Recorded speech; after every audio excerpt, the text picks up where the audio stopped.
Well, once again, my name's Pat Allman.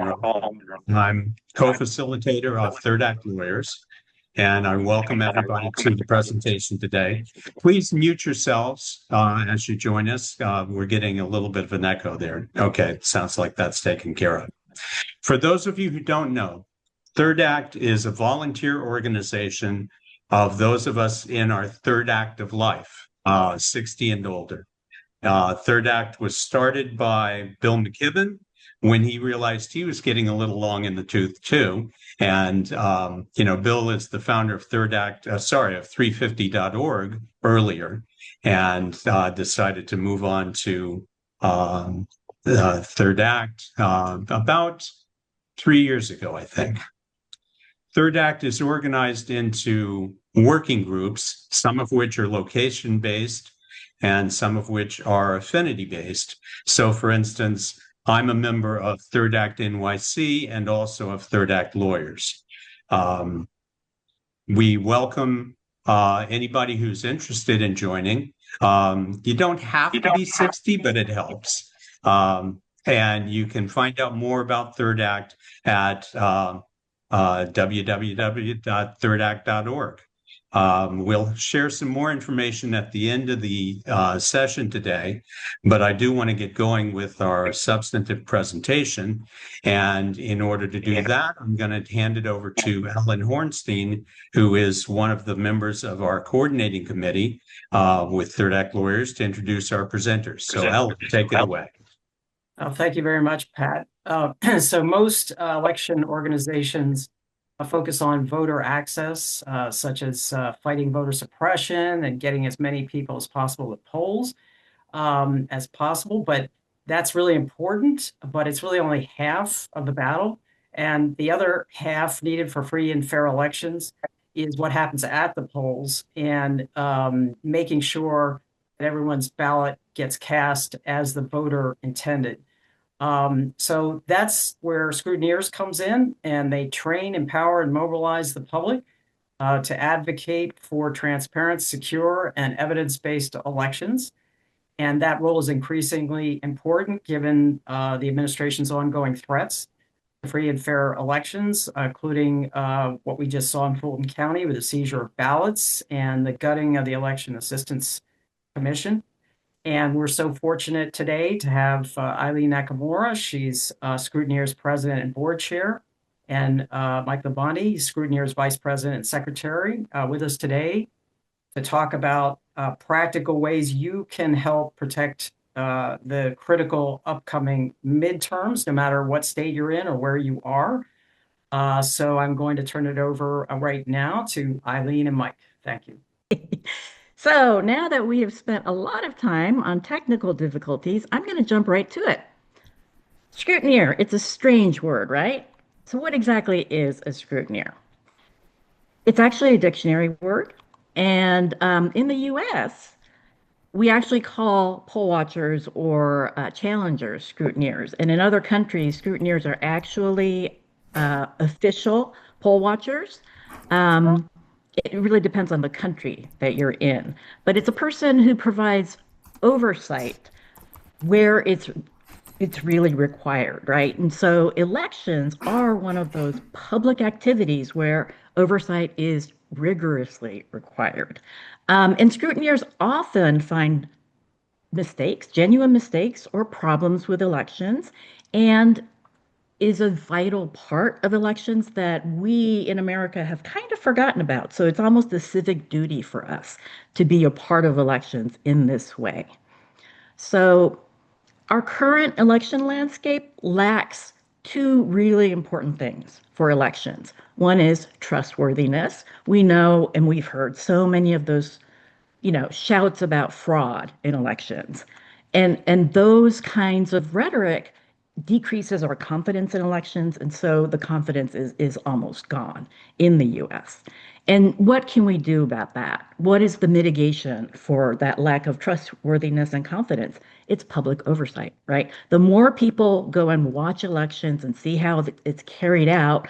I live in Fulton County, Georgia, and when in 2020 people were watching videos and saying, oh, those poll workers grabbed a suitcase from under the table I mean, if you were actually there and you knew what election processes looked like in Fulton County, you could easily say, no, actually, that's a normal thing that they do, right? And so there are really a lot of reasons why oversight is so important and getting people involved is so important. So what is it that we do at Scrutineers? We're a national, nonpartisan election protection organization. And what does that mean? We focus on transparency, security, and the accuracy of elections. But when we talk about election protection in the way that we look at it, it's not something that can be learned in a day, right? Our mission, therefore, is to educate people first. And then we train them and we mobilize nonpartisan election scrutineers so that you can then go and provide that public oversight and advocate for things like transparency. That's essential, right? For secure, evidence-based elections. So that when we say evidence-based, we're saying what is the paper trail? We want to make sure that everything is auditable and that we can actually say with confidence that the results are what it should be and that they reflect the will of the people.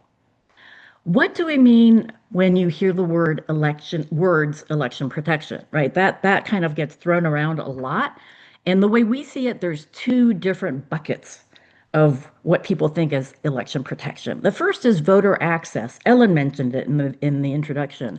But there are so many organizations that do the voter access part, right? So they get people to the polls, they fight voter suppression, they fight gerrymandering and the suppressive laws, and they do voter registration drives. All of that is so important because you have to get people to the polls. But what we think is maybe even more important is you got to get people to the polls, but you have to also make sure that all of the election processes are done correctly so that we can ensure that our votes are being cast and counted as intended. And unfortunately, there's very few of us organizations like this. I started and am still with Coalition for Good Governance in Georgia with Marilyn Marks. Um, I've been doing this since we started having these ballot marking devices in Georgia, and that was in 2019. And the work is ongoing. It's a never-ending struggle to get election security. But we really see election security as being election protection, right? If you don't have secure elections, you can't protect your vote. So what do I mean by election security? There's voting method, right? Are you using a hand-marked paper ballot where 70% of the country gets to mark their own ballots by hand with a pen, or are you using a computer to cast your ballot? It prints it out. It may or may not have your votes in a QR code that you can't read, right? There are a lot of different things in just the voting method itself that are concerning, depending on what method you use. Election processes. There are all kinds of processes that begin way before the election, starting with equipment testing, logic and accuracy testing, and then all the way after elections end, where there has to be good procedures for canvassing, which is the procedure that counties or jurisdictions will use to make sure that everything reconciles, right? All the numbers of people who came in to vote and the number of ballots and how many provisional ballots there may be. I mean, there is so much that needs to be done, but all of that needs to be, I'm jumping to number 6 here, all of that needs to be transparent so that we, the public, can observe them and make sure that we're satisfied, right? Or that we don't see mistakes happening. A lot of the poll workers and election officials, they work really long hours. So you can imagine that it's easy to make mistakes sometimes, right? And then I'm just going to run through these because we have a lot to cover. There's election security issues and tabulation processes, and there's different processes for mail-in voting ballots, early voting ballots, and election day ballots. What about recounts and audits? Those are things where you have to have election security protocols, right? And then post-election verification, we will talk about that as one of the things that we do at Scrutineers as well. But what is it that we look for in all of these parts of elections? It's the best practices that we're looking for. And we're not just making up best practices. We actually talk to and learn from the election security experts, cybersecurity experts who've been working in this field for decades, right? They have developed what best practices look like. So, for instance, for voting method, what is the best practice? Well, you use hand-marked paper ballots. That's the gold standard, right? You can't hack a piece of paper that you have marked yourself. You tabulate it with optical scanners. People counting takes a long time and people make mistakes. So optical scanners is definitely the best way to go, but optical scanners are also computers. So we'll talk about that in the end. But between scanning and the final official results, you have to have secure chain of custody for all of these ballots and memory cards that are coming out of the scanners. And afterwards, before you have the official results, you really have to have rigorous audits so that you can make sure that all of the results are correct. What if there was a misprogramming with the scanners and, somebody's votes were flipped? There are all kinds of issues that can happen. There are bugs, there's misprogramming, and there's also malfeasance, which unfortunately is something that is very possible these days. So, talking about this gold standard of hand-marked paper ballots, this is one of my favorite maps. Verified Voting is an organization that puts these maps out, and one of my colleagues will put the URL for this website in the chat.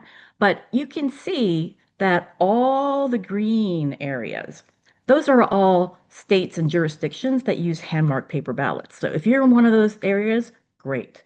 You are on your way to having best practices gold stars. I live in Georgia, which here is yellow, like Nevada and South Carolina, which is right next to us. We are the only 3 states where every person who goes to vote in person has to use a touchscreen voting computer, which means that I put my votes in. I can review the screen, but a printout comes out with my votes, the people that I chose on it, in a QR code. And my votes are actually in the QR code, which I can't read. I don't think any human can read, right? And so that's a verification problem right there in itself, that I can't verify how I voted and that it's going to be tallied in the way that I'm intending it to be tallied. But more than that, there are lots of other problems with using a computer-generated ballot as opposed to a human marked ballot. And I'm not going to go too much into that because that's a very long conversation in itself. But there's also elections best practices. And I'm not talking about actual procedures for elections. I'm talking about the things around elections that need to happen so that things like ballot secrecy and your personal identifiable information, like social security number, driver's license number, all of those things are protected, right? We don't want those to be out in the wild. Full transparency to the public. The more transparent an election is, the more you can have confidence in that election, as long as it was done well, but hopefully they go hand in hand. When election officials, for whatever reason, try to keep things from the public, that's when a lot of the what ifs and the conspiracy theories tend to start. So the more open you can be, sunlight is the best disinfectant. It's the best process that you can follow. Public records. Most election records are public, and it also depends on your state. But in Georgia, we have some wonderful public records laws. So after an election, the ballot images are public records, and the cast vote records are public records. You should be able to access them very easily, and from some jurisdictions, it's not. So those are the kinds of things that we look into. And then resiliency for emergencies. So, if your electronic poll books go down, do you have paper backups? If your ballot marking devices go down, do you have paper ballots that people can fill out? And do the poll workers know how to use them? Those are the kinds of things that we're looking for in election best practices. So, why would somebody join Scrutineers? What is it that we can help you do or that you can help us do? Right? We are an online community, so everything we do is either by Zoom or we send out information by email, but we really are about the education and trying to get people motivated and empowered to go and advocate for the best practices. And, I am really just skimming the surface here for the kinds of things that we want people to learn. But one of the really important things about Scrutineers is we have set things up so that you can join a state team or as many state teams as you want. And the way you do that is we have a member website. It's not the same website that you would join Scrutineers through. But once you become a member, and it costs $1.99, only because that's the best way we've found to keep the bots and the trolls out. So, it's a one-time $1.99 fee. Hopefully you can afford that. And when you get in, you have access to all of our resources. And one of the most exciting resources that we kicked off this March, is the state teams. Now, the reason we need state teams is because every jurisdiction, every state, and sometimes even counties or cities have their own rules. Every state has their own laws, and elections differ so much from jurisdiction to jurisdiction. Once you join a state, let's say you join North Carolina, right? You can go to North Carolina and we give you a lot of information about that state. So I never knew that North Carolina had 100 counties, right? And once you get into the website, there are a lot of ways that you can start learning. The first thing we have is a local election survey. It's really more of a game where you go and answer questions, but in the answering of questions, you're learning things like who runs your elections or, what your laws are on being able to observe elections, all the kinds of things that we want you to learn in order to become a good scrutineer. So, like I said, in-person voting methods in your state. And then there's state laws for public observations and credentialed observations. We'll talk about that a little more later. Things like logic and accuracy testing, early voting, election day, and mail-in ballots, the different laws that govern how those are tabulated, what the differences in your observation abilities, recounts, audits, and then we also will have trainings. We have them either in April, we had a weekly sort of gathering where we talked about one topic at a time. Leading up to November, we will have some big trainings where we will talk about things that I will talk about in just a few minutes, but trainings to get you out there and to start making a difference in being able to scrutinize with the understanding of what your state laws are. Okay. So the last thing is we do have a lot of resources. So we're talking about papers, even films and articles by cybersecurity experts, election security experts, and those are the things that we really follow at Scrutineers. After you learn, we also want you to connect. And the human element is really important in elections. So people often say, well, I don't want to go and meet my elections director. Like, why not? Um, those are the people who really run your elections, and they really don't get that many visitors. So, find out who runs elections in your state. It's usually the Secretary of State or the State Board of Elections. But think small, think local, right? Locally, who is in charge of your elections? Is it a county election board? Is it an election supervisor? Let me go to the next one. And who's on that local election board? How are they chosen? Who is your state representative, your senator? Once you join the state teams, all of that information is shareable with others. And the really cool thing is if you find people who live close to you, you can go together to a state election board meeting or a local election board meeting. But when you try to advocate for best practices to happen, let's say you saw that they weren't doing something, ballot secrecy wasn't being protected, let's say, who do you go to? your local election board, right? And so having that face-to-face that relationship makes a huge difference. And then the last thing is action. How do you go and attend? What do you do when you attend a local election board meeting or a state election board meeting? How do you advocate for election best practices? How do you take videos of poll tapes? We will talk about that later. How do you become a public election observer or a credentialed poll watcher? We will talk a little bit more about analyzing post-election data. That's a big part of what we do in Scrutineers. And then there's also other things that we can ask, members to do, like research state election laws. The regulations keep changing every year. Every time the legislature meets, you never know what they're going to throw up in there. So we have to keep track of them. And then, of course, you can call and write your local election officials to make a difference as well. So, what exactly is it that you can do this November? The first is recording poll tapes on election night. And what are poll tapes? They are these tabulator tapes. Sorry, that come out of the tabulators, the scanners.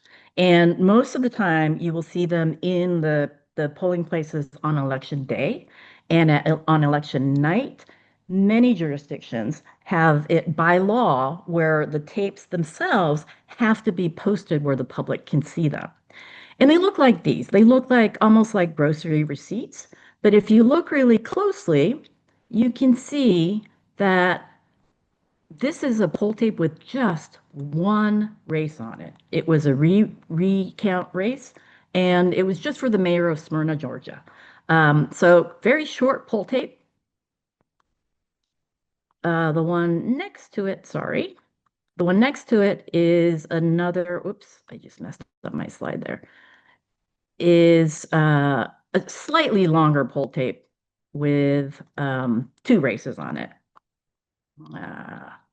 So there's the US Senate and the governor, and it goes down from that. Sorry, I thought that this was a two-race one, but it has a lot of other information on it, like when the poll opened, the poll closed, which voting location you're at, which tabulator this is. So it's actually got a lot of really vital information for knowing what the totals were from each race, for each race in each location where it was. And election day and early voting are going to differ by state, and we won't get into that right now. But why is it crucial to record poll tapes this year for the midterms? Because of the unprecedented lack of confidence and because we don't know what may happen this year. I mean, I think most of us have seen that in my own county, my ballot from 2020 was seized by the FBI, and we don't know what they're doing with it, right? That may be a foreshadowing of something that may come, but having the election results from the source and documenting them, right, helps with making sure that the public has control of what the numbers were. So even if ballots get seized, even if equipment gets seized from the offices later on, we can still say, look, we know what the election day totals were, and we can also defend against false accusations, which is a really important part of why we do what we do. And again, documenting at the source, whether it's in the precinct right after the day ended and you take those videos, or you can also go and see about early voting in mail-in ballots. This is all of the early voting ballots from Cobb County, Georgia.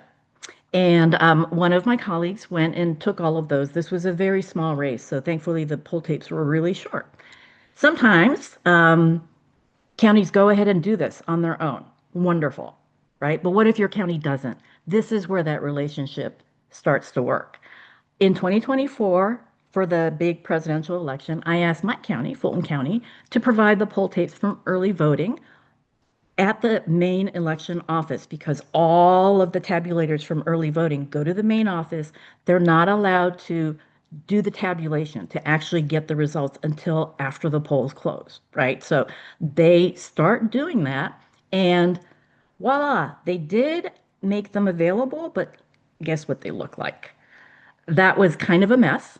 So it's just an example of how advocacy doesn't necessarily work the first time around, but it was a good start. So now this time I can ask them to do a better job this year, and we will hopefully be able to get pictures of them or videos of them much better. Okay. And I'm going to quickly gloss over how pull tapes can also help candidates. One of the things that people like to do and candidates love is you look at their race and you can tell them from election day, these are, if you get all of the precincts that they're at, so it would have to be a smaller race, like a House rep, a state rep. But you can get people to go and volunteer to take pictures and videos from their precincts, and they'll be able to get the results right after the election as opposed to hours and hours later. And this is a New York Times article about a candidate who saw from her own precinct that the poll tapes for her race that she had voted in that precinct on election day said 0 votes. And she really hoped that it wasn't just her, but her husband also had voted for her, right? So she should have at least 2 votes. And because of that and a lot of people kind of speaking up against this obvious, something being wrong, she was able to get a manual, a hand recount. And it showed that not only did she not get a lot of votes, she won the whole thing. So poll tapes can even show that kind of error. And it's another reason why we really recommend that people try to get poll tapes. And how do we record them? Scrutineers, we partner with America Counts, where they have an app that you can download and they will verify. So the cool thing is you use the app, you videotape the poll tapes, and the video stays on your phone, but also goes straight to America Counts, where they will then match up the results from the precinct poll tape to the official results that come out. And they'll notify us if something is off. It's very likely that, that the numbers don't match up perfectly because there's always provisional ballots, and then you have to think about the absentee ballots or the mail-in ballots, and unless you got all of those, it's very hard to see. But at least for election day, the same numbers should pretty much match up, given the provisionals that still have to be cured. We do training sessions on how to do this, and you can also watch the training videos that we have on our website. We have some projects in the works for November already. One is to cover all of Fulton County, Georgia, which is, one of the big sort of battleground jurisdictions. One of the universities approached us and said, can we partner and try to do that? And we also have a very active group in Maryland who wants to cover large parts of Maryland. So that's the kind of thing that we can help with our knowledge, but your volunteers. So it's a big partnership right there. Other actions that you can take. So we talked about recording poll tapes, being an election observer or a poll watcher. These are the two really big important things that we talked about, the observations and the scrutinizing inside election spaces. So that oversight that we provide is crucial for the confidence in elections, but every jurisdiction being different and every election being different, it's also important to know what to expect. So that's another type of training that we can do on how do you become a public observer as opposed to a credentialed poll watcher. Even these terms of the public observer and a credentialed poll watcher, those are different from state to state, right? These are terms that we use in Georgia, and that's why I use them. But not only does the terminology differ, of the public observer and the poll watcher with credentials who usually can see a lot more or go closer to voting machines, let's say. And what an observer, a public person walking off the street can observe as opposed to somebody with credentials can observe changes from state to state. So knowing the laws and the regulations of your state matters. And we at Scrutineers are creating handbooks for key states right now. So for the key states in in 2026, we hope that we'll be able to have handbooks that you can just print out the laws for your state that would be helpful for you to sort of carry around with you. And when I say carry around, this is a copy of the sheet of paper that I carry around with me every time I go to observe in Georgia. It is for the public's right to observe, right? And Georgia has some really, really great laws, but you have to know where to find them.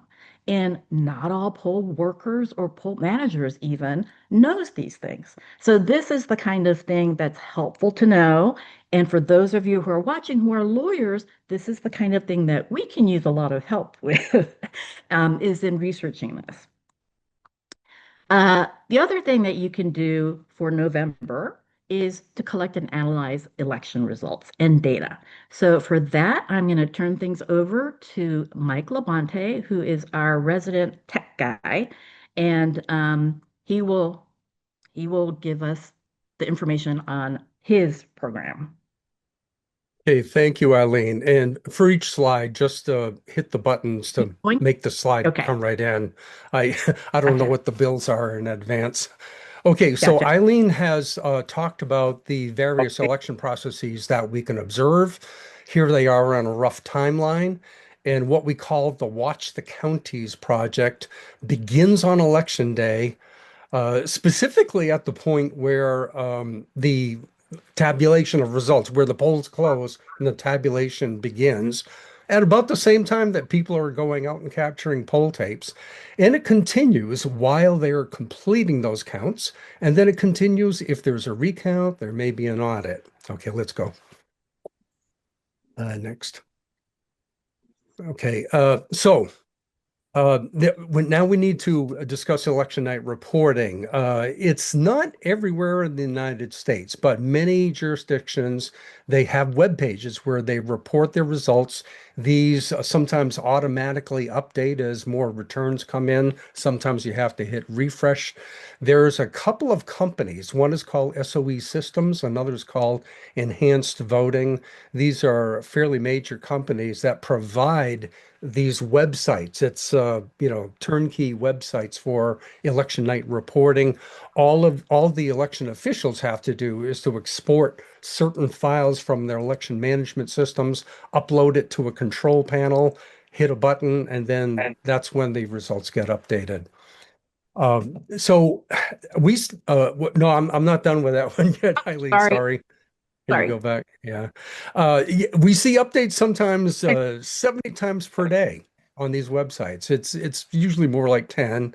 And I just want to point out that about half of the states, we can't even find any of these websites at all. And in those cases, there are companies like AP, Edison Research, Decision Desk HQ, especially in like swing states or key cities and things like that. They want results, even if they're not published on a web page by the election officials. They just make their own deals. Oh, okay, now I'm ready for the next. Here's an example of Clarity Elections. Somewhere on this page, there's a little further down, there's a link to download some kind of file with all of the data. Okay, and next. There's an example of enhanced voting. It's the same thing, except for enhanced voting supports whole states. So there's the state of Georgia there. Way down at the bottom of the page, there's a link where you can get a file with all of the data. And then there's one more example that I wanted to show. This is Louisiana. It is a custom built one. Some states have had their own ones built instead of going to those other vendors. You can see the download results button in the lower left corner. Those download buttons and links are very important to us. We have computers running software that we've written that are just constantly downloading from these sites. If you take a look at this list of elections here, it might be hard to read, but the top two have not even happened yet. And yet we're already downloading files from those, which hopefully have zeros, or maybe sometimes we see test ballots, and hopefully those go back to zeros before they start the actual counting. So this is Scrutinize. We call it Scrutinize. It's our own private website.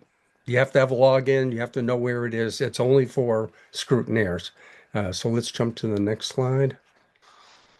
And when you click into an election and let's say you go to one contest, here's kind of a typical contest. This is just showing on a chart the profile of vote counts for some candidates. And it's actually even broken out by the vote types. But you can see it as you would expect. It's just increasing over time. Sometimes it goes in spurts. Totally normal. Now let's take a look at one that is not so normal. Okay, we do not expect to see this. We do not expect to see one precinct. Um, Actually, this is a county, Chesterfield County in Virginia. We do not expect to see them collecting 80,000 votes for, I guess it's yes. Oh, this, by the way, this was the vote in Virginia to decide if they were going to redraw district lines. And so they got up to 80,000 approximate votes in this county, took out for some reason about half of them, deleted them, like, backed out a batch or something like that. And then over the course of the next two updates, they seem to have put them back in. And we don't exactly know why unless we contact them and ask. So let's take a look at one other. So that's where, sometimes you see decreases, the votes change over time. Here's another one where votes changed over time. The orange line, second from the top, belongs to a candidate named Reginald Timberlake. And then at some point, Reginald Timberlake's vote count went down by the same amount that R. Whitney Timberlake vote count. Two candidates with the same last name and the same contest, they went up. This is for one precinct that you can see the vote counts are relatively low. So we don't exactly know what was going on here once again. But apparently someone's votes were handed to someone else. Okay, and then the third one is a case where we have what we call a duplicate. Uh, at This is that same proposed constitutional amendment, and you can see at one point in time in the first red box, 31 no votes were added and 65 yes votes were added. And then in the very next update, 31 no votes added, 65 yes votes added. So it looks like 10 minutes apart, they just entered the same ballots twice. And actually, this is one where we have contacted someone and we don't have a resolution there. So let's see what's on this one. Yeah, just keep going, Eileen. Okay, so we've actually all, I'm not going to go through this list exhaustively. We've seen some of these things. We want to see a zero count before the non-zero counts begin. We want to check and make sure that all precincts are reported and that they got some votes. All contests are in there, all of the candidates are in there. And of course, like we just saw, we don't want to see votes transferred from one candidate to another. But these things do happen. And let's jump to the next slide. So the cool thing is that our database, those elections that you saw on a screen a little earlier back, that list of elections, we have about 85 million numbers in our database from those elections. We do not have the human power to go through all of those numbers and see if everything looks right. And fortunately, we have software to do it for us, and it looks for the oddball patterns. And in the red column here, this is a page where it's telling us the things that look odd and need to be looked into. Things like a reverse vote change, a duplicate vote change, decreases that don't match anything else. And it gives us a way we can add in notes and with each other about it. We can click on those the little mnemonics there, like dupe vote change, and it'll take us to the place in the database where we can see what happened. Okay, let's jump to the next one. And when we do this, we decide, which of these issues are serious enough, important enough for us to contact people. And you know something, that's actually mostly working pretty well. Um, they're mostly some of them are happy to hear from us. And they're happy to have us looking over their shoulder. Every now and then we do find something that they need to correct. Oftentimes, actually, like in the case of a duplicate vote change, we see actually quite a few of those, but we also see the place where they backed out the second one and got it back to normal. This particular email is an example. This is the one about that duplicate we saw earlier, where actually I never go to satisfactory resolution. But the solution here is that we're going to, why don't we jump to the next slide, Eileen? We're going to need more more people. We would like to expand the team. I would like to basically have joining watch the counties. I would like to advertise to the state teams. Hey, another thing you state teams could do, come over to our weekly meetings and see if there's a way that you can help us out. The other thing that we're beginning to do is to collect cast vote record files. These are much more detailed than the election night reporting files that we've been collecting. There are other analyses, more advanced analyses that can be done. But with the CVR files, those often are not going to be downloadable online, at least, and that we're definitely not going to get 70 updates over them per day. From each election, we're probably going to get one most of the time. And so that's an election that happens later. And another thing that we would like to do is to compare one election to what is this effectively the same election that maybe happened 2 years ago. Look for turnout changes, things like that. And an important point here is that while other people are out collecting images of poll tapes, we're doing this from our couches. And this is work that all can be done from home. And that's Watch the Counties. I'll turn it back to Eileen. Thank you so much. That was awesome, Mike. So we were graciously asked by our hosts that you would like to know how you can help us at Scrutineers. So one of the things is join a state team so that you can learn more about what we just talked about and connect with others and then take action and help with what Mike was just saying. Watch the counties, want some more team members. Again, especially for the lawyers amongst you, researching state election laws. That would be a natural fit.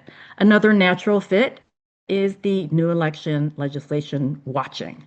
But also, if you know other groups or you're involved in other groups, get us in touch with them so that we can give the same kind of information and get some of those folks interested in election protection. And of course, raising funds is always something that we're looking for. One of the things that I wanted to share at the very end is another kind of analyses that we do, which is because we are very worried about states that rely heavily on computers to do their voting. We developed sort of a competitive races at risk, at election security risk. And we divided it up into the governor races, the Senate races, and then also the House races. So what we did was just look at the Cook political report and see which races were competitive. And then we also looked at the verified voting map that you saw that has how many, which jurisdictions use a lot or almost all BMDs being the ballot marking devices. And so one of my colleagues will put the URL for this spreadsheet in the chat so you can take a look and see how your jurisdiction is doing. But that's the end of our little webinar, and we would love to answer any questions that you might have. So thank you so much for having us. Well, first of all, thank you both so much for this really engaging and fascinating presentation. You have some amazing resources, and I know that I want to check them out as soon as I can. I'm sure there are others on the call who have that same impulse. We do have a number of questions and comments in the chat, so let me get to those. Let's see. One, this is from Meg, and then there's echoes and a couple of others questions and comments. But Meg wrote, the vast majority of election officials and workers use best practices. Most of your map was green, right? Yes. So it seems like one of the fundamental problems is that almost half of our country, according to certain polls at least, believes that somehow fraud gets into the process in some kind of way because that half is listening to rhetoric from the White House, like we just heard Sure. whenever that was, that nightmare a few days ago. So I guess the question really is, what part of your mission is it to just spread education that, yes, our system is by and large reliable and accurate and fair and all of that? I think a large part of it is making sure that people understand what election processes are and that they can watch so that they can satisfy themselves. If all the people who were shouting fraud actually spent, days at the polls watching what was happening and making sure that, oh, the ballot boxes aren't being stuffed, or tabulation, and seeing that, all these extra sticks, memory cards weren't coming from places and being uploaded. Um, it's important for people to understand what election processes are, but it's also just as important, and this is a part where I have to be a little bit angry at, I think, the media, because as soon as we hear things from the White House saying, there was so much fraud, right? The other side, or the non MAGA side, will immediately say, well, our elections are completely secure. And that's not true either, right? So Right. we have to land in that space where we recognize that there are dangers that we have to mitigate. In Georgia, our machines have not been updated since 2019, and our election software has been stolen by Trump's acolytes. So Right. we are in a lot of danger, and yet nothing has been mitigated. That is a huge danger that the country needs to understand, and people in Georgia need to understand. On the other hand, there are states that do things really well. And if you live in one of those states, we can use your help with other things, like, whether it is watch the counties, or Mhm. other ways in which you can put pressure on the states that aren't using best practices to do so. We really need a lot of voices, because the vendors who sell the computers are, I mean, they're making a lot of money. It is a lot of uh, whining and dining, let's say, that's going on in states like Georgia to, I mean, it's even happening in Maryland, where companies are coming in and saying, hey, it would be so much easier for y'all to be using computers instead of, having to get these ballots. We don't want to be a country where, again, it's run by, the corporations as opposed to the people knowing what best practices are. So that really is a very big part of what we do. Yeah. Sort of in line with that, you mentioned towards the end of your presentation that you were interested in being connected with other groups that some of us might belong Absolutely. to. What are your main partners now that you're working with? We are working with some indivisible groups. There Mhm. is, it really is, the best cases are where somebody who's, let's say, in, third act lawyers is in another group and says, hey, I would love for Yeah. my other group to hear. It's one person hearing about us. And because we are very new, we just became a nonprofit last year. And we are just rolling out a lot of these programs. But we want to try to have as much of an impact as possible in 2026. And for what we can do just for the midterms, I think getting recordings of poll tapes and Mhm. doing public observations or credentialed observations. Those are probably the two things that are easiest for people to get into. And also Yeah. watch the counties from home. Yeah.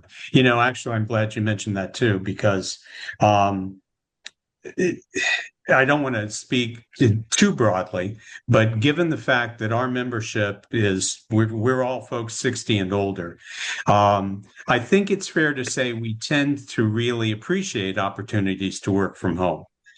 So there are The last time I saw a number, I think there were about 100,000 third actors nationwide. Third act Wow. lawyers right now is about, it's just about 300, something like that. But we are nationwide as well. We just don't have that same reach. But third act itself is really getting quite large. And as I say, lots of us are looking for opportunities to do something effective from home. So we at Third Act Lawyers will certainly do what we can to promote what you're doing and try to drive people to you. That Another would be thing that fantastic. Can I just add sure. one thing? Because of, our age group, because I just became eligible to be in third act. We have access to younger people a lot of times, and they're the ones that we should be getting to go take videos of poll tapes. First of all, they're so much better with cameras anyway, right? With the phones. Right, So right. it's a natural for them. But it's an easy activity to get them interested in election integrity, election security, and for them to understand how important it is that this is our civic duty to Mhm. provide that oversight. I think because they don't teach civics in schools anymore, so much Yeah. of that is missing, and it's a good step into that responsible citizen world, I think. Yeah, yeah, that's a very good point. One of the other things that Meg wrote was that, well, she happens to be a member of Third Act Wisconsin, and she said that in that group, they've been urging their members to write letters to the editor to counteract the fear mongering, really, that's coming from the White House. So I think that's good advice for all of us. Um, let's see. Patrice actually had a question about whether training poll workers, or sorry, election observers, poll observers, that kind of thing, people to look over the shoulder, whether that's, or I guess what's the difference between doing that and trying to train actual poll workers so that they're Mhm. reliable, so that we can count on them. But of course, poll workers are trained by the state, right? Right. Well, by the jurisdictions Okay. usually. Yeah. So your county or your city, and it really again depends on the state and how they run elections in general. But we do actually have a training for poll workers. It's called proactive poll worker training, so that Oh, on wow. top of what you are taught to in order to be able to carry out elections, it's the little things that you can look for that you may not otherwise be aware of. And for poll observers or poll watchers, we are developing worksheets or little checklists that you can take with you so you can sort of check off the things that you're seeing. Is this being done? Um, what kind of voting do they do? Just very basic things to some more detailed things. And again, it depends on how much access you have and the ability for you to do the observations. So that's where the laws come in handy. And we are trying as hard as we can to get those laws, ready and roll them out so that people can use those. But they all Yeah. kind of go hand in hand, and we will be providing observer training, poll recording training, that kind of thing as we get closer and closer to November. So Mhm. please, if you join, you'll get the newsletters and you can keep others informed as well. Yeah. Great. That's terrific. And of course, we have the benefit of Ellen, one of our members, being Hmm. on your board too. So Exactly. that's going to be great. Just taking a look at the chat, I know we're coming up on 6 o'clock or 6 o'clock in my time. Um, I don't see anything in particular that we hadn't really covered. But let me just remind everybody that we will be putting out the recording to everybody who registered. Um, we will also have it featured as soon as we can get it up there on Third Act Lawyers YouTube channel. And we'll send a link to that in the email that goes to all the folks that registered. Let's see. Nancy has a question. Nancy has her hand up. Yeah, thanks a lot, Pat, and thank you, Scrutineers. Great presentation. I've got a quick question, please. I'm in North Carolina, and we've got Common Cause. and I've been a member for a Yes. decade. Mm. And so Thank is you. your advice to go work with the Common Cause folks who are Um, already in this? I mean, like, how should I Some tailor, Terry that you know? ran away from me?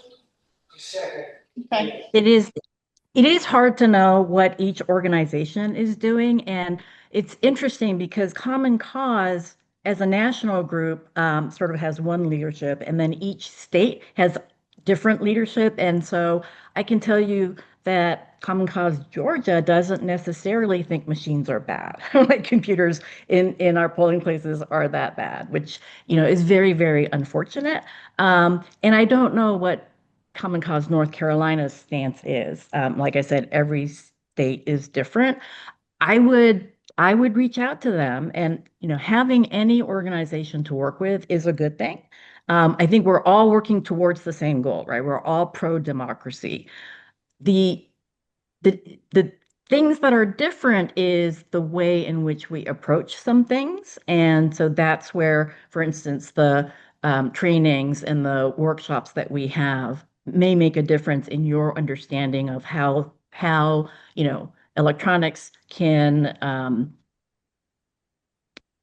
change election results, or what kind of errors can be made, right? It really is a situation. Every situation is different, and so I can't really speak to Common Cause North Carolina. But in general, I would say working with a group is a lot easier than not.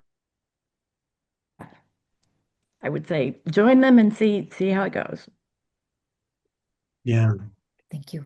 Eileen, thank you so much. You're welcome. I don't see any other questions right now, and we are at the top of the hour. So once again, thank you, Eileen and Mike.